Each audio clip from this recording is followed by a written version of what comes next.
उजाला, इधर आना। ये कौन है? दिन प्रतिदिन इसके चर्चे बढ़ते जा रहे हैं। मैम ये तो रितेश पांडे है।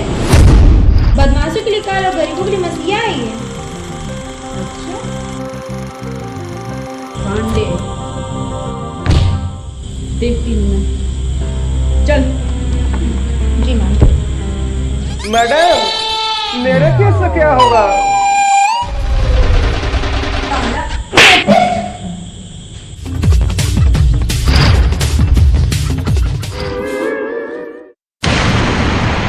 खून अभियो है बा, ना शौक बदलल बा ना जुनून। सुन ले फिर से, रियासत गइल बा रुतबा ना, रौबा खौफ आज भी उहै बा।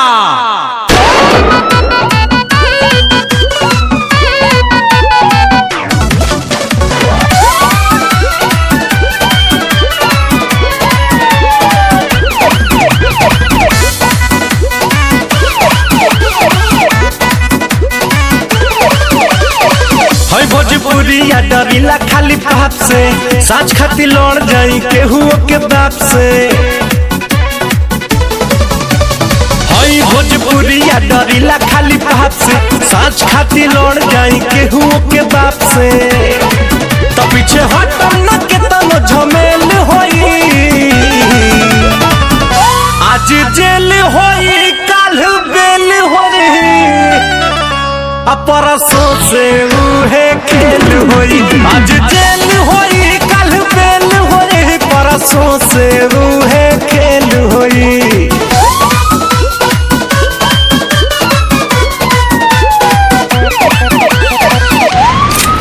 हथियार तो खाली शौक खातिर रखीला बाबू, खौफ खातिर नमवा काफी बा।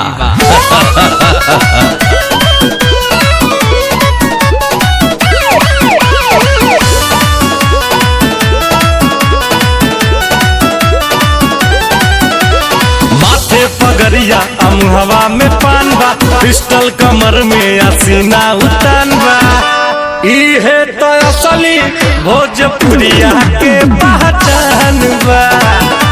इहे तो असली भोजपुरिया के पहचान बा। भारी सौ पाएक अकेल होई,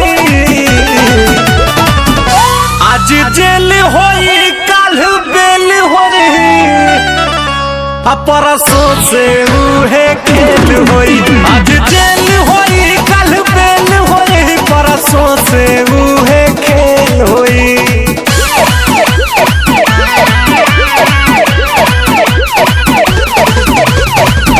शिवपुर वाले जमीन पे होटल बना। हाँ देवरंजीत जी,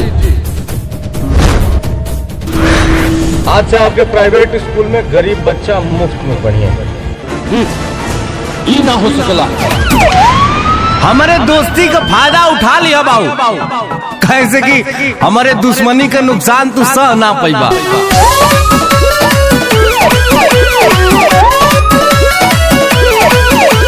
पाका हई हम अपना जुबान के, ले ले हम जान बात आई जान पे। करी ले न सही ले माटी के अपमान के,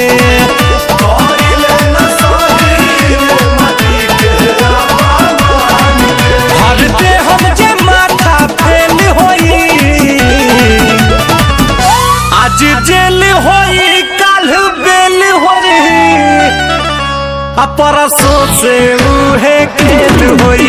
आज जेल होई काल बेल होई, परसों से उहे खेल होई। सिकंदर तो हम अपनी मर्जी से हैं, पर हम यहाँ दुनिया नहीं दिल जीतने आए हैं।